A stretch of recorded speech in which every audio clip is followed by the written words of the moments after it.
Bonjour peuple congolais. Ça dépend RO Bozali Kolanangaï, Ngaï, Christian Bola, bien maman, peuple souverain, combattant, résistant, révolutionnaire, PNI. PNI est les politiciens non institutionnels. Bandegonanga toye koloba makambuya ba conséquence. Donc ba conséquence il y a concert il y a Fali Ipupa ou ça qui na Bercy le 28 donc ça na Bercy bandegonangaï toye koloba yango pona batu ba comprendre danger ou ezalai qui na concert wana danger déjà ezalai qui danger moko sanitaire donc préfet akokaki aussi ko kata concert wana mais préfet alingaki te to évokaki yango ndeko Edo Kombana depuis États-Unis d'Amérique il a beaucoup contribué ayebisaki nga yango abi Christian Bobenga préfecture puisque bango depuis États-Unis il y a eu des gens, des combattants, des résistants, des révolutionnaires qui ont travaillé, n'est-ce pas, depuis pays Mouchouchou, en dehors de la France, bazalaki qui vraiment ensemble na biso, ndekoloko la Edo Kombana, je le répète, à Benga Kinga Abi Christian, on a fait l'essentiel, to komi, to bengi préfecture, to bengi ministère intérieur, to benga ezo lekati par rapport à coronavirus. Donc déjà Edo Kombana le 28 wana, je le répète, Azako Benganga, il est nécessaire de m'appeler.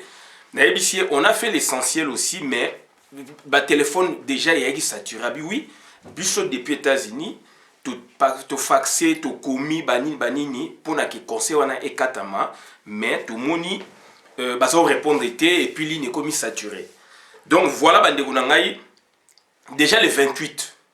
Et le salami, nous le 4 mars.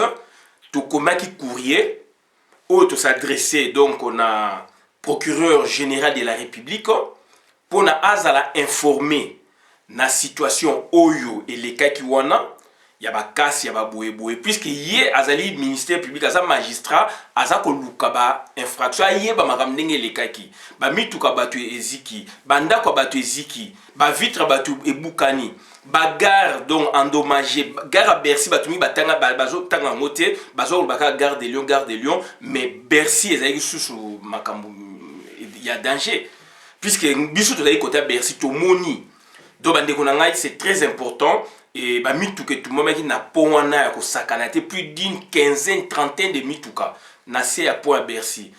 2 ascenseurs ya Bercy na endommagé na misu na biso boy ba mituka ya ki likolo donc on a ke ya gare à Bercy na likolo puisque ba mbila to ba bengani biso po ba bimisa bato ba utaki délégation ute na Congo po ba bimisa ba okima ba bani ko gazer biso nga ba gazenga na mona ki te mais ezo bima lokola gaz lacrymogène croyant que gaz lacrymogène de toyebi ba boaka ba découpaka donc ça dit ba découpier mutu nango ba boaki milinge ezako bima mais wana yaki lokola parfum maintenant oyoka donc solo kaka ndenge gaz lacrymogène ya milinga ti na moni donc misu nanga ekomi ko swa bani tomati likolo wana balandi biso nde donc toyoko kita bato bani ko tumba donc bref nde toyoko mona délégation babani obimisa bango ba okima mbangu na misu na biso. On a beaucoup parlé na Lyon, gare de Lyon, biso yaki na Bercy. Tant on a eu moi c'est pas Elsingaï ah tout le monde na vidéo boibonga bino na Bercy il y a un plus grave dès la France 24 vers minuit 30 ba ekolobe la Bercy une fois pour ngamo na lundi na 1h na lundi na France 24 ba parler ka na gare de Lyon na 1h30 ne ba eko parler na Bercy et Mouké mais so côté na site il y a RATP donc ba parler parce qu'on a 2 gares puisque ça biloko na bango donc ba ndeko na ngai concert wana tolinga kite ebeta ezali te que tozali contre batu songolo pakala non on a travaillé puisque communauté on est à biso on a travaillé donc na point de vue il y a communauté à biso ça c'est de 1 puisque ezali concert moko défi mais tu ebi que 2 gouvernements mutu et salaki makambo wana gouvernement il y a Félix Antoine Tshilombo soutenu par donc Hippolyte Kanambe boyebi bien bazali 2 présidents ou bazali ko diriger mboka wana ezali sous donc tokol ba officiellement te mais ezali officiellement puisque yé moko Hippolyte Kanambe alobaki yango awa na Bruxelles que yé bayokani ba diriger mboka à deux. Vital Kamerhe tant Félix Antoine Tshilombo basali scénario na bango na bing scénario pourquoi yé eko yamba Hippolyte Kanambe ayambi mentor né dans Sélé. Vital Kamerhe a présenté deux présidents. De sali biloko moko bandeko nanga toloba yango donc il faut ça biloko dongo balobi boye ezani na mikanda boye ozongi na terrain. Yango il faut donc c'est-à-dire on fait le va-et-vient entre texte na terrain. Makambu oyo batu o bazali ba Saint Thomas o balingaka ke ba mona ba yoka ki yango na Bruxelles mais ba comprendre ki te Vital Kamerhe le Rwandais burundais alobeli binango mikolo yo donc vous comprendre quand même. Mais ba mususu bazo comprendre kaka te puisque pe mokili pe za bon ba nyoso ba comprendre na moment mokoti. Donc c'est-à-dire voilà mboka wana ezali dirigé par deux personnes. Ezali na deux présidents, deux premiers ministres, Ilungu Kabazali pona président mususu. Directeur cabinet na bino dongo Hippolyte nani Vital Kamerhe aza pona président mususu. Moko protocolaire, moko usurpateur. Donc voilà, ba bengango hiérarchie. Donc on a droit ezali, na droit constitutionnel ezali. Ba régime wana ba gouvernement et salama na mokili. Ba bengango hiérarchie. Deux présidents baza ko diriger au même moment, deux présidents, deux pouvoirs baza diriger au même moment. Donc bandeko na ngai, donc voilà ba conséquences. Tu évoques qui na lettre na biso, courrier na biso, il y a le 3, il y a le 4 mars, tu le qui bien que tu as informé maintenant procureur général de la République, rôle na ezali ko rechercher ba infraction, ba mitu ka batu ziki, banda ka batu ba endommagé yango, ba boé tout ça. Donc il faut que futa, il faut bolo batu ba porter ba plainte, ba fundi na ba assureur, ba boé pe ba musu ba kena ontina ba parquet. Biloko on a tout donc procureur général de la République donc musala na yango wana ya ville à Paris yango wana to informa qui est aye ba ke biso to manifester qui pona boye nous ne sommes pas des terroristes puisque risque ezalaki bango nde ba frappa qui donc deux gouvernements ba frappa qui biso mais ba kuta na résistance ba frappa qui biso mais ba kuta na résistance donc ça dit objectif na bango ezali ba bimisa biso ba groupe mo terroriste ba décapiter combat ba tête ba kata bango ba boye donc ça dit ba boma combat na biso mais bandeko na ngai ezongeli bango donc ne longi ezongeli bango ne longi donc na courir na biso pour na se répéter to senga qui to expliquer qui donc on a procureur de la République il y a ville à Paris to expliquer ba fait to joindre to annexer ba courrier nyonso to komela ki préfecture to komaki deux courriers dans la préfecture donc il y a annulation il y a concert à Fally Ipupa il y a le 19 décembre 2019 to évoquer qui ba raison busso to évoquer qui to ça la sous rappel il y a kosenga sous annulation à concert à Fally Ipupa et le 17 février. Donc, c'est-à-dire à 11 jours, il y a concert, il y a Fally. Là, maintenant, donc, on a été donc, encore explicite à la matière.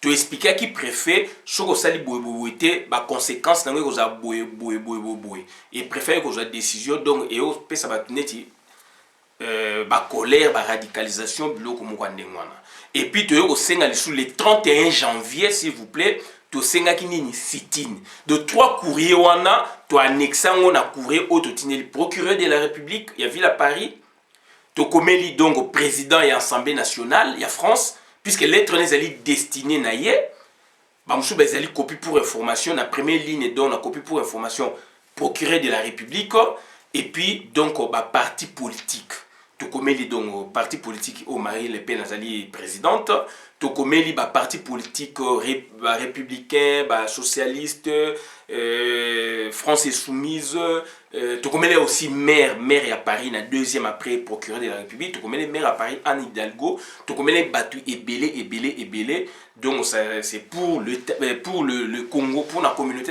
pour la relaxer que nous ne sommes pas des terroristes s'il vous plaît. Et là qu'on a battu donc et là qu'on a battu ba comprendre était donc ça dit il fallait qu'on l'axe aspect wana. Il fallait qu'on l'axe aspect wana donc to commis makame belé lettre on a déjà to publier quand on peut c'est ba membre pe bato pe basengaki donc topanzaki yango. Donc bandeko na ngai lelo yo na lettre wana tolobaki deux choses tolakisi na bato wana ke préfet azalaki na deux principales raisons ya koannuler. Koannuler d'abord par rapport donc c'est-à-dire il y a communauté raison biso to evokaki koannuler parce que donc ezali pe na connexion na trouble à l'ordre public. Et là, il fallait préfet à annuler dans la trouble à l'ordre public, ça c'est de 1. Deuxièmement, possibilité, il y a coronavirus. Il y a coronavirus, donc ça dit là maintenant c'est Edo Komba na tout partager qui n'a yango. Donc ça dit j'en ai profité aussi, na tchaka on a courrier. Donc coronavirus. Coronavirus donc c'est-à-dire wana ya liso to ke na mona compte il y a salubrité publique. Donc tout ça il y a des mesures au préfet azalaki donc ayaki na ba facilité ya ko annuler. Enfin ayaki na ba raison ba motivation ya ko annuler. Mais asalaki on plus il y a ba raison politique, mais lelo yo nous vous apprenons que mutu oyo grand donc grand journaliste il y a Paris Match et puis donc il y a Jeune Afrique oyo a présenté qui Fally Ipupa même donc journaliste on a comme on a Jean-Michel Denis a outi ko kufa na suite ya coronavirus. Tout allez ko inventer to moni photo yé na Fally yé muta présenté Fally na Bercy et donc to senga ki to commis les 4 to la kisi que préfet a boyi ko ayi na quand même na raison na ko profiter pour na aboya ko annuler concert on a sali monter mais le 28 le 28 a boyi le 29 ba ju mikano na France na gouvernement que ba rassemblement to évoquer yango na courrier to lobby yango bongo bato ba kotaki concert na courrier na biso datant donc du 4 mars to komi yango bongo ba spectateur donc bato ba kotaki concert wana bino bo pekisi rassemblement les 4 le 29 le 28 concert de Salami biso to évoquer yango donc ba raison to évoquer ki boboyaki le 28 bat ba se rassembler ba y plus de 1000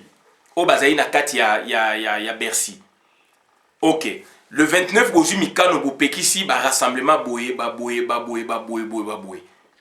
To poser ce question à courir to tineli donc to tineli qui procureur de la République na classe politique à France to komeli bango bongo bato ba côté concert wana.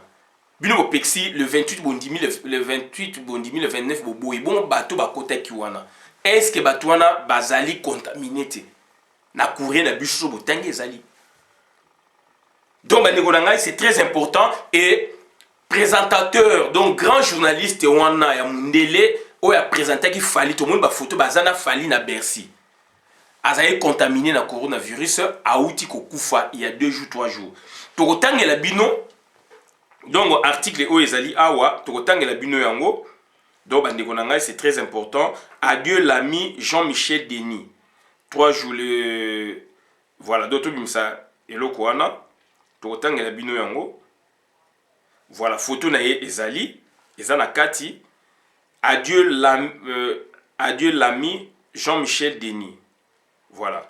Le journaliste qui depuis plus de 30 ans rendait compte du dynamisme et de la diversité des musiques africaines s'est éteint hier à Paris des suites du Covid-19. Hommage à ce passionné du continent. Voilà. Donc, on ne verra plus sa silhouette familière arpenter les rues d'Anoumabo, toujours prête à s'arrêter pour discuter avec tous. Qui plus est quand il s'agissait de parler musique. Jean-Michel Denis est décédé hier 16 mars à Paris, atteint par le satané virus qui se propage dans le monde et qui force chacun désormais dans de nombreux pays à rester cloîtré chez lui. Rester enfermé, ce n'était pas le genre du bonhomme qui avait fait de l'Afrique sa seconde maison, et singulièrement la Côte d'Ivoire qu'il connaissait intimement. Son épouse Pélagie en est originaire, et elle n'était sans doute pas pour rien dans cette passion. Et puis la musique, bien sûr, car depuis les années 80, il fait partie de ceux qui sont tombés amoureux de musique du continent. Côtoyant ancienneté oblige, tous les grands noms, même quand ils n'en étaient pas encore. D'Alpha Blondy à Angélique Kidjo, en passant par Franco, Youssou N'Dour, Manu Dibango, Magic System, Fally Ipupa, ou les cadors de la Naija. La liste est aussi longue que celle des musiciens qui, chez eux ou jusqu'en Europe, ont tenu le haut du pavé. Et c'est souvent en Afrique qu'ils partaient les rencontrer, s'intéressant au contexte social et politique qui les avait vus grandir. Au reste, ces reportages RFI, Jeune Afrique, Afrique Magazine, Le Monde, Paris Match touchaient à bien d'autres sujets que la culture, même si la musique restait son péché mignon. Donc voilà, donc article Ezali Moulaï. Et donc Azalaki na Bercy, donc on a Fally Ipupa et Mori Touré résume. Pour les Congolais, les Camerounais, les Ivoiriens, il a fait beaucoup. Il s'est mis au service de beaucoup de gens. Le 28 février 2020, Jean-Michel était encore en train d'ambiancer à Bercy au concert de Fally Ipupa, qu'il suivait depuis ses débuts en solo. C'est après que sa santé s'est gâtée et que le coronavirus l'a emporté. Il avait 70 ans. Voilà. Il avait 70 ans. Que la terre lui soit légère. Là où il est maintenant, qu'il puisse continuer d'ambiancer avec humour et l'esprit libre qui était le sien. Amis et collègues, nous lui garderons sa place dans ce petit maquis au bord de la lagune, où la bière fraîche et les paroles chaleureuses nous réunissaient. Donc Azali Wana Fally, à gauche, à droite, Jean-Michel, voilà, tout ça. Donc voilà. Donc c'est très important. Nous, on a fait l'essentiel. Les gens n'ont pas vu ça. Et que grand journaliste wana, panafricaniste ou africaniste, de journaliste Jean-Michel Denis, a outi kokufa suite à coronavirus. Azalaki, présentateur na Paris. Et bande konangai, c'est très important le rotoza koloba. Donc, c'est-à-dire, bat bautaki partout. Bautaki Congo, bumonaki délect, monaki, puisque biso tozali na Bercy, bambila ba signaler biso, tozali na ba mame belé, tozali ki wana, ba ndeko belé, bambila bazali ko solana ba ndeko na biso basi ba combattante. Na boyi na tanga ba kombo, boyebi mobali so aza devant moi si akomaka mwa biloba loba, azale msupe kolela kolinga ba ndeko na biso na misu kaka visuellement to ebité. Ba yebisi bango ba me bino hotel mais bot kende kuna hotel wana mi balé ezali wana yaki donc Novotel na Ibis ba bino hotel wana délégation forte délégation congolaise wana. Nous on savait pas, on passait par là. Biso la vie dit bolombo to parka ki na se to tambola wana. Or na grande avenue à gauche avant que Bercy, donc na avenue wana oyo botel ezali soko poussani Bercy à mon qui deux bâtiments Bercy ezali wana. Mais ce que deux hôtels ezali ki wana moko ezali ki na suka Novotel ou ezali na libana na grande avenue donc c'est-à-dire Ibis. Or délégation Congo bazala ki biso to yeba kité. Mbila mutu ba signaler biso à travers nos sœurs tozali na bango to sola to moni siko ke to amibali et comme leti mbila ba la ba sœur na biso visuellement.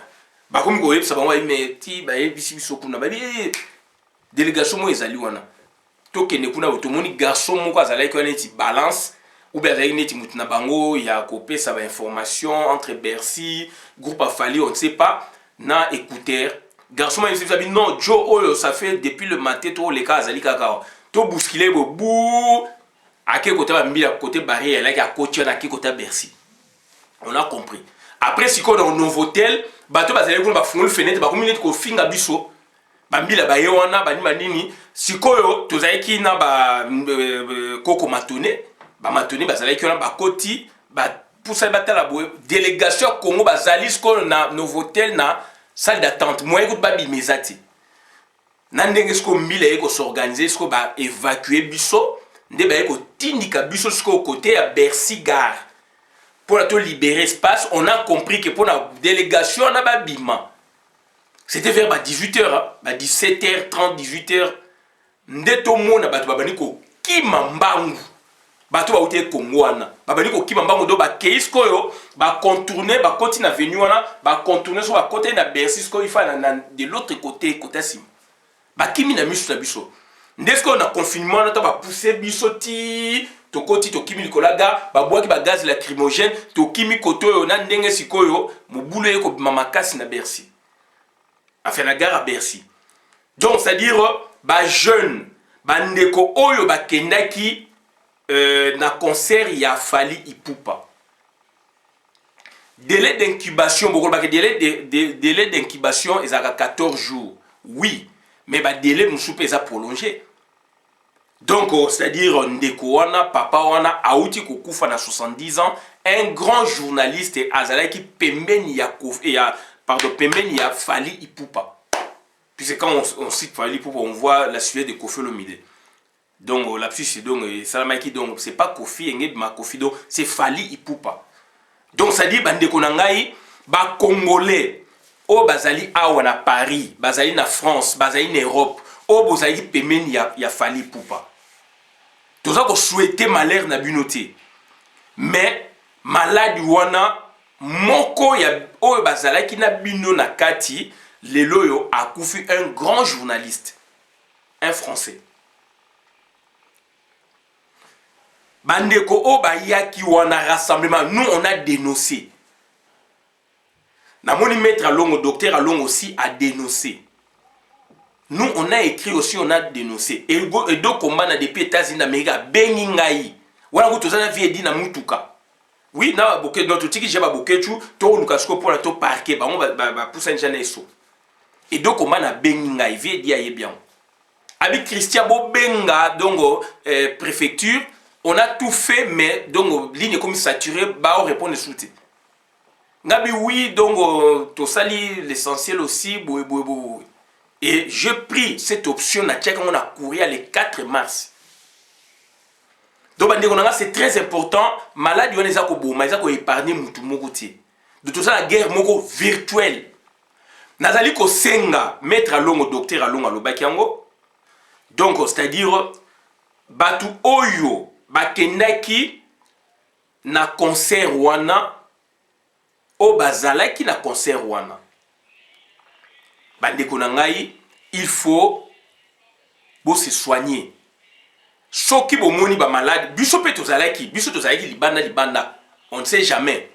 Mais tout ça par rapport, il y a un cas donc déclaré. Tout va bien, moi je suis juste dans mes propos. Biso tout un rassemblement pour empêcher. Tout un rassemblement pour empêcher. Mais batu o bazali pe nakati. O bazali na Fally Ipupa na botu nakati. Moko na bango auti ko kufa a présenter qui Fally Ipupa un grand journaliste mondele. Et bimi, donc on a revu et bimi partout. Délai d'incubation, et ça la pour la maladie, ils ont déclaré, ce qui donc par rapport à l'organisme, ils ont paf 2 jours, 3 jours, délai d'incubation, 14 jours, de 1 à 14 jours. Et ils ont peut-être aussi prolongé. Et ils ont aussi et puis, donc, on a des médecins, on a des détails, mais toujours, on a des loba. Donc, on a des médecins, s'il vous plaît. On a des médecins, mais on a donc côté donc, social, côté pas administratif, mais ce côté donc, ça dit social. On a vivre dans la communauté. Donc, ça dit il faut analyser. Vous avez battu ya Boigna. Corona, c'est Bimaki. Na France.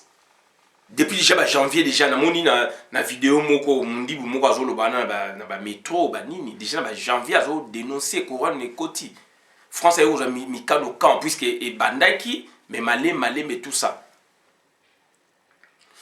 et ko ya mingi et yaki na France et yaki na Chine Italie comme na France le bakangi ba frontière rebelle et ça dit ko kita moi mke malade c'est kotaki et malade batu o ba utaki Congo bautaki Afrique bazali bakeisko en Afrique puisque Afrique malade on ezala kité ba ndeko na ngai ya on to yebisa bino ba vidéo musuke monde komi to komi c'est un village planétaire tozali relié mutu à partir de Kinshasa zo avion à Chine. Mais peut-être directement tu n'as 18 heures de vol ou 22 heures directement peut-être escale les alliés mais à partir de Kinshasa à Chine. À partir de Kemboka boy kalato da Kinshasa ou quand on était à ma pata Chine. Mais le lot sur au fouti billet donc visa na yo au Chine, au Russie, au États-Unis, au Canada. Ngai première fois on a ke na Angola. Na ke na Angola donc on a 91 10 par là. Première fois on a mata avion na vie na ngai na Angola. C'est là où tu vois que mouta mata avion le la mouta pousse entre guillemets hein, moutou simple. A outi na province a l'autre ba fufu na un avion et na capitale. Ba tabanaye to kota to ke ngazo vana mina lubango. Ba tababo so ba tababo koti bango na ba cargo boye na bango. Na avion. Donc Angola déjà moutou déjà zo maîtriser avion mon avion et le pamba donc bo vandi boye avion donc 4 avions 5 avions ils ont retourné les coller sur la place ba musu ba libérer espace. Mais pays où tu as une guerre, 90-91. Alors qu'il y a Congo déjà, tu as un problème d'aviation. Tu as un problème d'aviation. Il y a un avion d'Eni. Mais Angola, où tu as la province, pour la capitale, il y a un avion. Il y a un avion pour la première fois, il y a 92 en Angola. 92, 11, 12 en Angola, donc Luanda, na Lubango, na Lova, na Ming, na Lubango. Nzela ya Oshakati, ok, Namibie, ok, Afrique du Sud.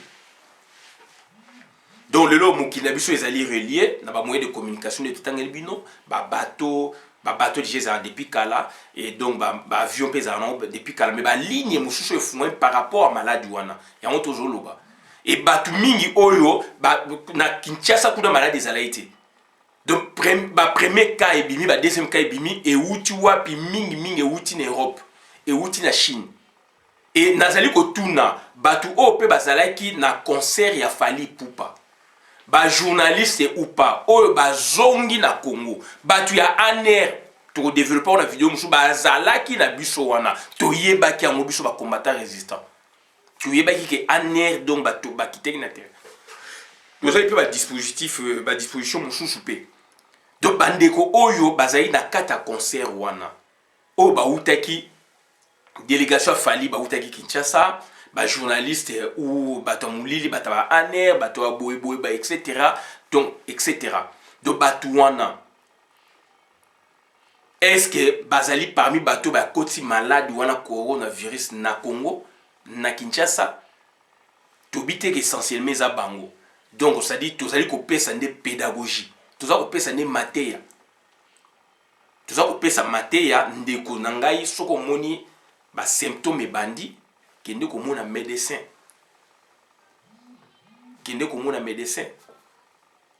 puisque moko o azalaki na kata concert mutu wana ndeko wana papa wana koko wana grand journaliste wana o azali pe promotion mingi ya musique congolaise dans le monde mutu wana koko wana papa wana auti kokufa Jean-Michel Denis ou Denis auti kokufa na coronavirus azali peme na Fally Ipupa bandeko na habité que Fally Ipupa pesi batu maladi non nabi azalaki peme na Fally Ipupa azalaki na Fally Ipupa na staff a Fally Ipupa pour la promotion pour na boya présenter ki Fally Ipupa et bimi ezali pe na ba ekomami par-ci par-là donc c'est-à-dire conséquemment ndeko oyo azalaki na biloko wana lelo toza na période de confinement ndeko azalaki na biloko azalaki na concert wana na kati donc soko moni ba symptômes kende ko mona médecin bandeko pe o bazalaki po tozala juste ba biso pe tozalaki zinga pour na ko empêcher concert en tant que combattant résistant révolutionnaire soko moni kokoso kende pe ko sala pe donc kende ko mona médecin traitant ba test ezali ko salama mais il faut sur ordonnance ya médecin na yo ba centre ezali bo hôpital ezali mais il faut ordonnance ya médecin na yo pour la santé bandeko na nga dongo to sala blague te naza besoin na bino pe boza besoin na ngai na Italie baza ko lobango clairement na Londres batu mingi ba kokufa o bazali ba être moko plus cher na bino si ma mikolo ba kozala chouchouté puisque malade yé nous sommes en guerre. Mais na Congo Félix Antoine Tshilombo na bino azozwa makambo lokola légèreté. On sent pas le monsieur azali habité na compassion wana. Il fait la simple lecture. Et puis, esprit moi, il y a un bourgeoisement. Il se patronise. Donc, c'est-à-dire, la présidente de la République donc, a patronisé. En gros, c'est lui le patron. C'est lui le patron sur le plan donc, sociétal. Mais sur le plan des responsabilités, sur le plan de du garant, donc c'est-à-dire sur le plan de la tribu, garant de la nation, on ne voit pas Félix. S'il vous plaît, sur le plan attribut garant de la nation, il y a Beta Katolo, Oyo Hippolyte Kanumba Beta Katolo, Omobuta Naiko Beta Tolo, il fait Félix Antoine Tshilombo. Sur le plan garant, on a attribut, on a garant de la nation, tout ça comme on a noté. À ça, le discours, c'est-à-dire contradictoire. Première partie, la deuxième partie, et ça qu'on se contredit. Et ça qu'on s'est complété légèrement, mais ça qu'on s'est contredit. Donc on sent une certaine distanciation sociale, une certaine distance dans la société. Donc il y a sa ordre, lui il n'est pas dans ça. Il sa ordre dans le gouvernement. Je vais instruire le gouvernement. On est que lui il fait azala dedans, azala actif. Puisqu'il y a l'ingi babenga président protocolaire. Bino benga président soki ndenge nini wana. Et c'est le président protocolaire, chef de l'État qui prend des décisions dans un moment oyo. Qui s'implique, voilà. Et il est là, il est en train de lire donc Boye, simple lecture. Ce message ne l'habitait pas, c'était pas dans lui. Et on voit face donc extérieure, il y a comportement, il trahit rien. Il trahit rien. Donc c'est très important. Donc c'est-à-dire coronavirus le za na Congo et wuti wapi et wuti na libanda puis na Congo ezalaki na onte.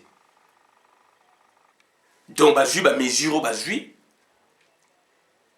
Mais lelo batu bazali ko lela puisque batu bazara pe na mbongo te. Ba infrastructure o ya za ko lobondire netike moko eza bien France pays développé.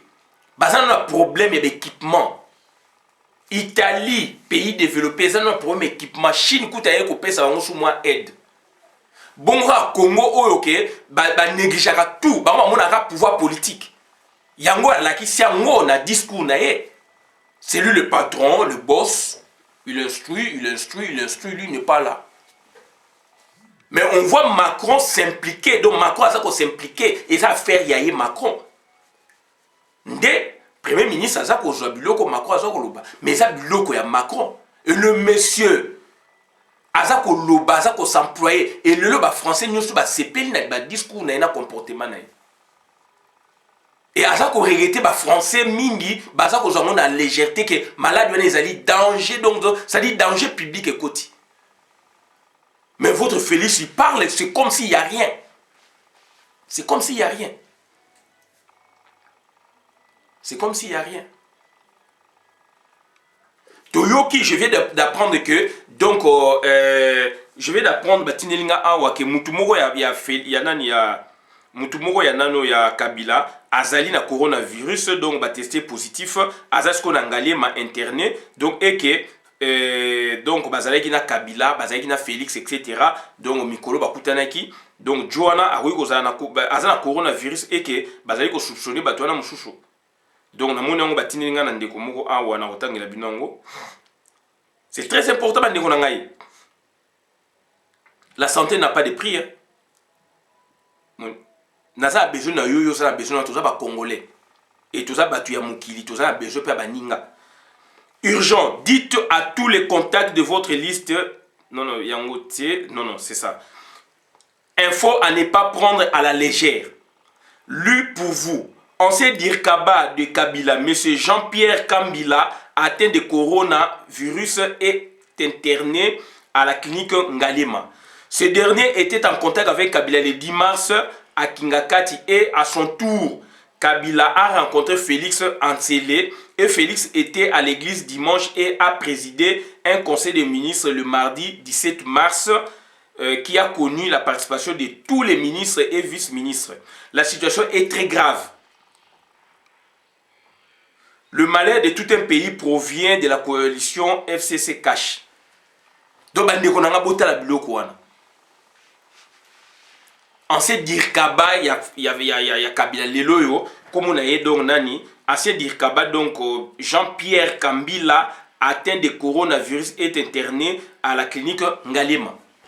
Information est possible ba kabolaka.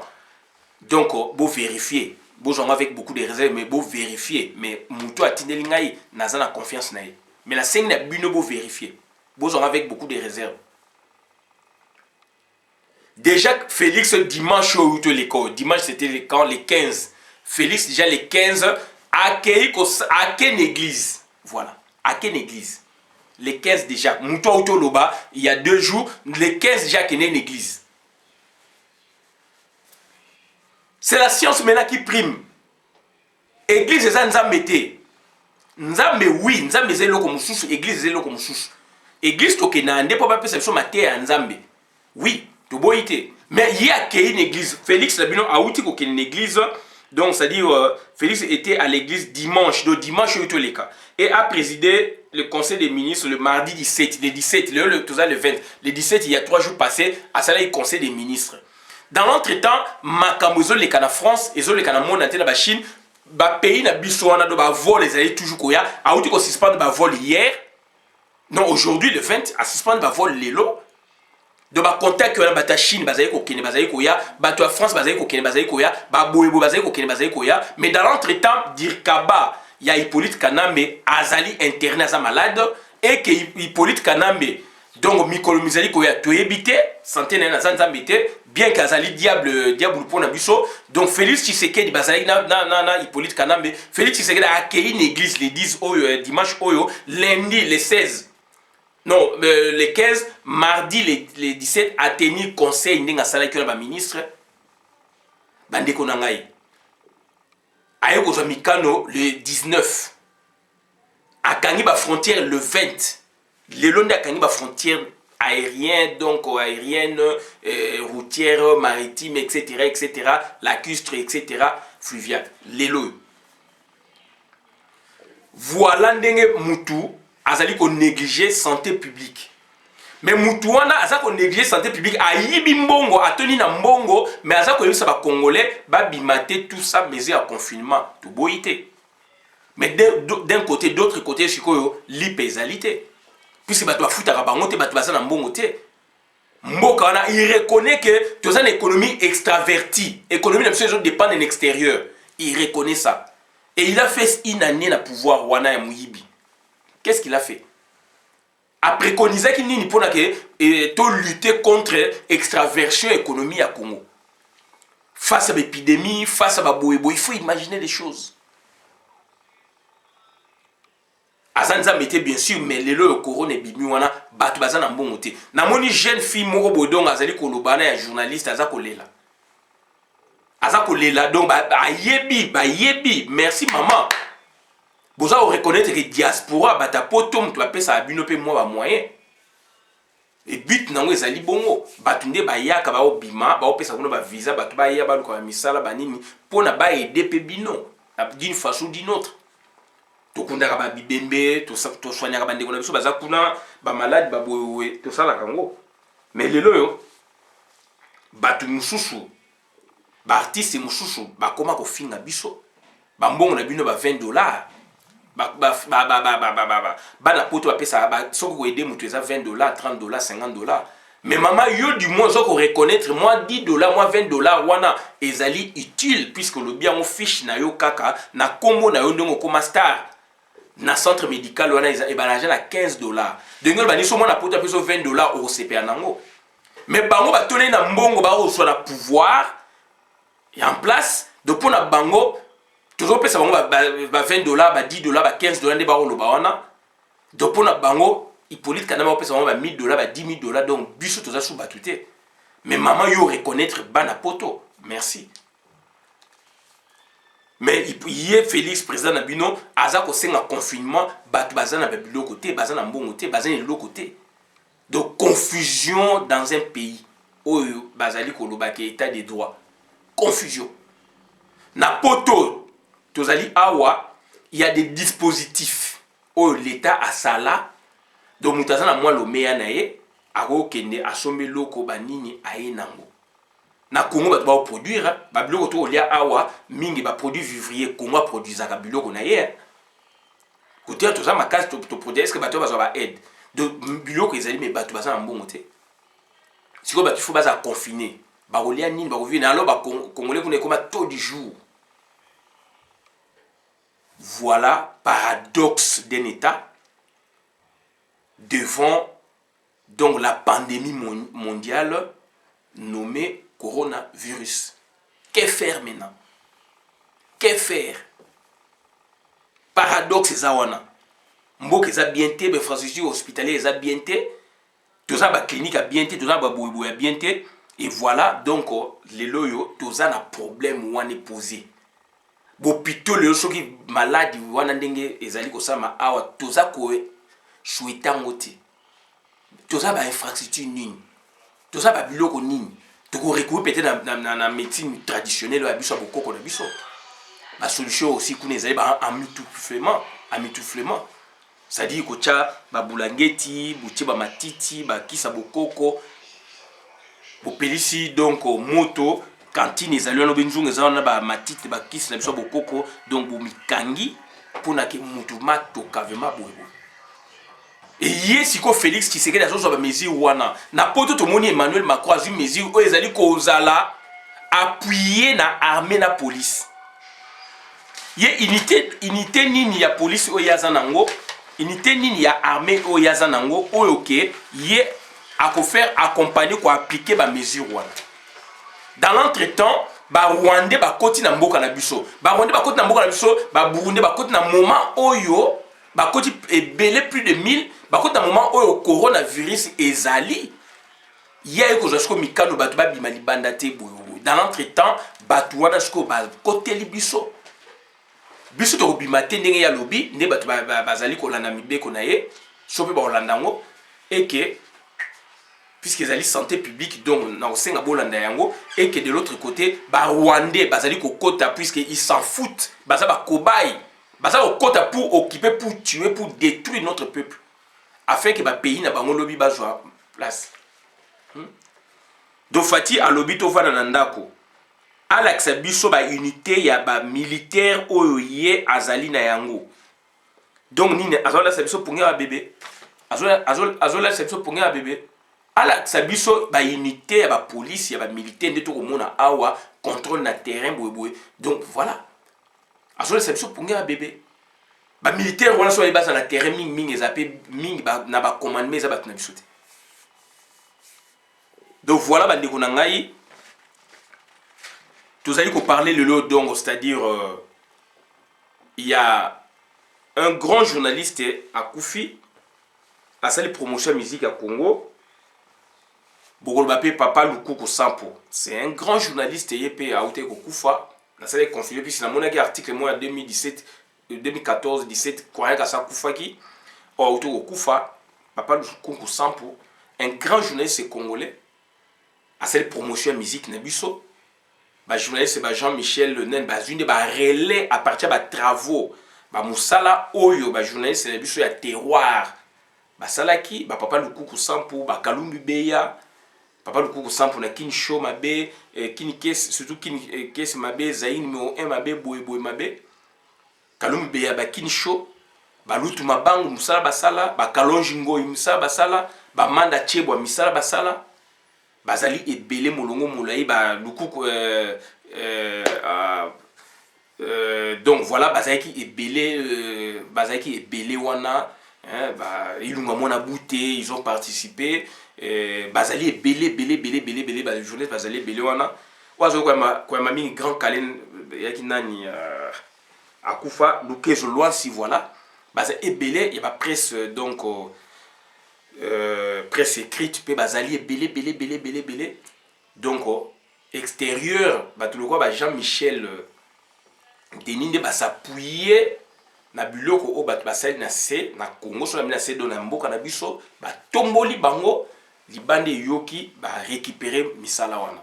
Donc ça dit na ko kolobaka te pour na Jean-Michel Denis, mais je vois aussi ba travail au bato na biso basali donc papa lukuku ça pour auta epé ko kufa. Donc ba grand journaliste et chroniqueur ya musique na biso.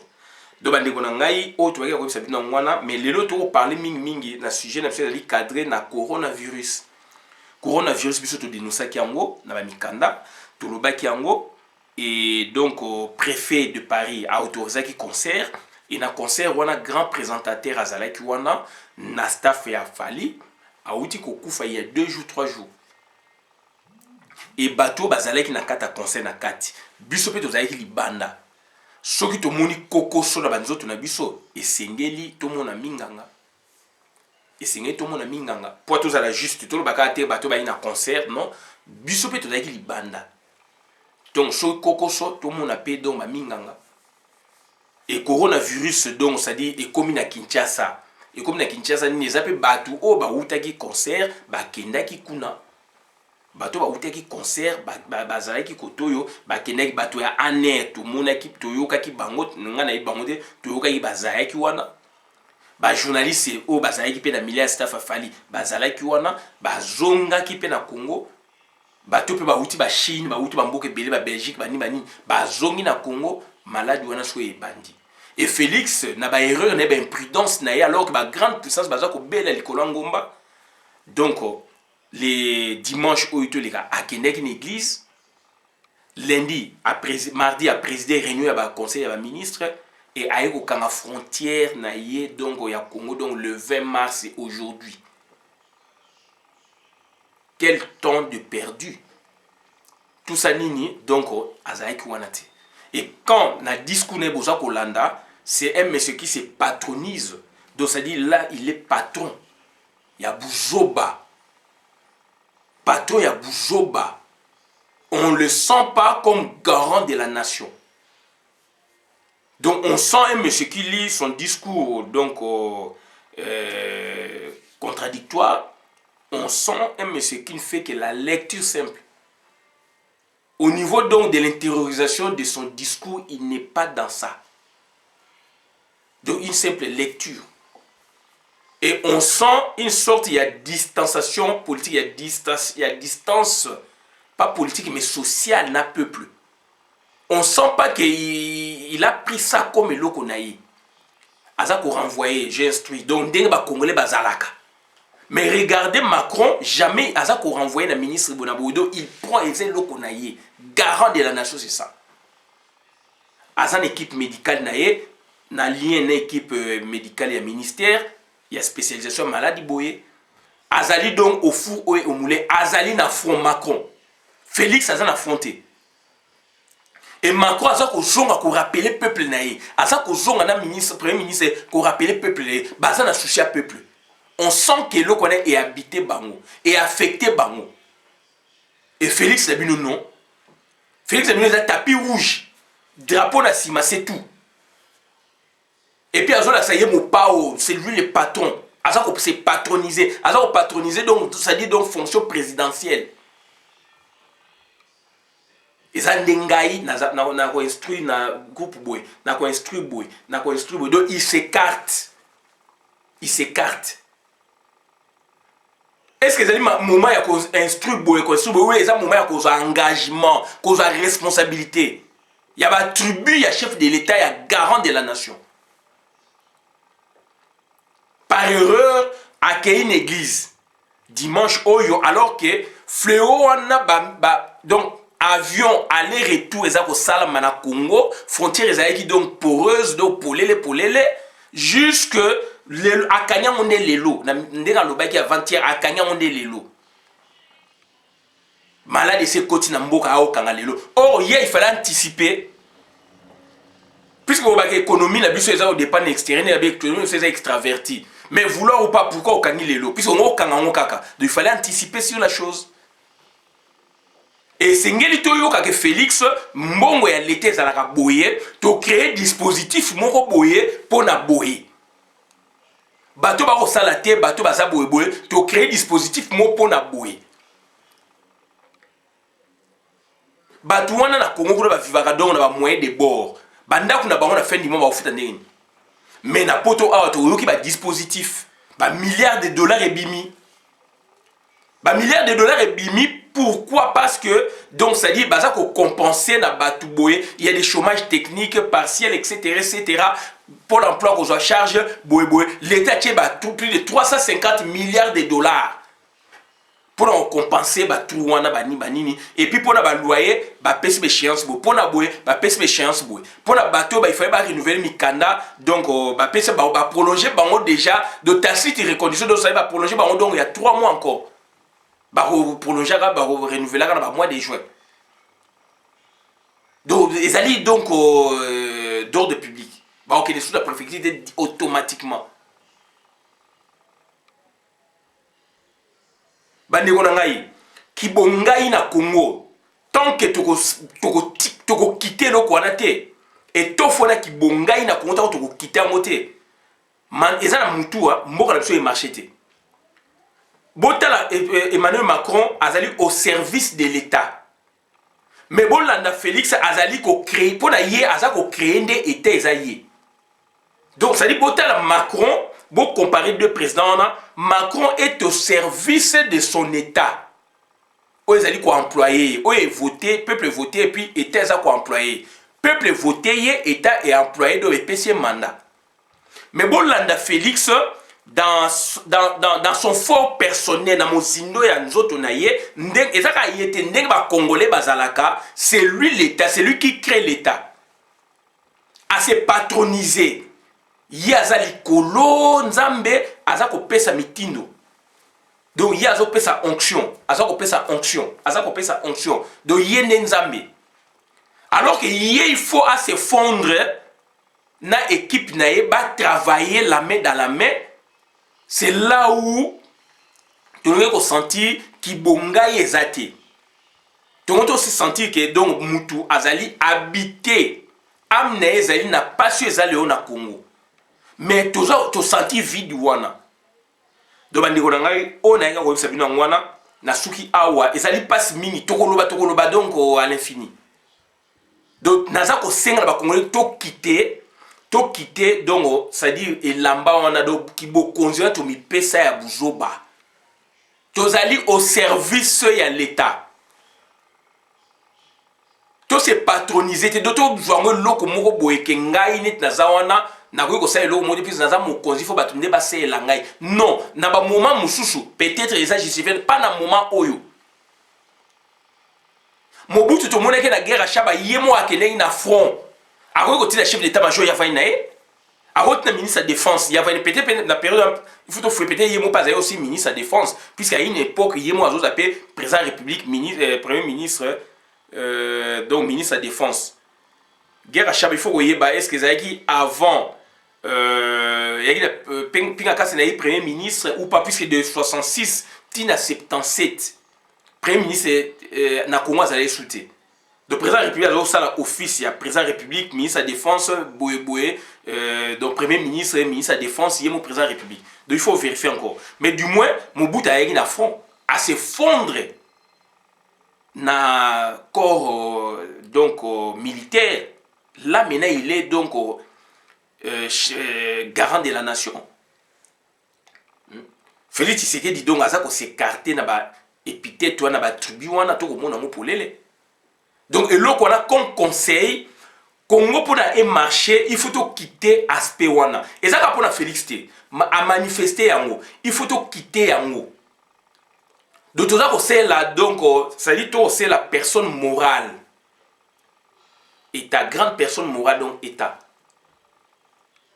État dans le bango, ça, moutouté à tel maboué, il y a comme l'État, l'État, il y a les caras, non. Mobutu azo kenango clairement l'été za yo yé ngai zapé un peu pour na couper ça biso moi idée l'été za linde donc c'est à dire ce sont des services où les ali faut batuba animer yango il faut batuba travailler nango Donc exécutif patron nango ezali président de la République. Na moment au président de la République fazo ki garant na ye na maboko. Na moment au président de la République fazo ki garant na maboko. Donc ezali te ki fa tikela ngo batu alo ba biloko mo bobo. Mais non, mboka donc mboka na biso baby. Mboka na biso baby. Donc c'est très important puisque soto sali yango te muto osala yango azalité. Donc il faut quitter, il faut mentalité, il faut changer. Mentalité, il faut changer que non, ngai na kotika ka bokonzi, na ye wana ko sela mboka, na ye pona ko yiba te Félix aza mu yiba indeka ko yiba.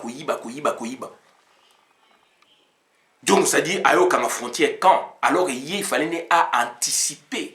Il faut banga malade wana ezali ba pays développé baza ko ganga bazali lo à genoux na malade wana na guerre virtuelle yé azali ko s'hazarder donc au fungola ka ba frontière ti lelo le 20 Congo e kanga frontière le 20 et auto kanga ba église o ba sela ba misala donc dans notre temps le 20 donc dimanche passé azali na ba église na wana bandeko na on a ko bangwana suki abona na vidéo malam na compte communauté ngai Christian Bola bien maman ba peuple mokozi peuple souverain combattant résistant révolutionnaire PNI est les politiciens non institutionnels de totali en guerre donc c'est-à-dire totali en guerre coronavirus et donc il y a une guerre virtuelle tout ça comme on a été mais tout ça comme on a à travers mutabeli bandeko na nga tous à la prudent donc tout là na ba mesure o epesa mina ba mboko tozali tout là na ba mesure.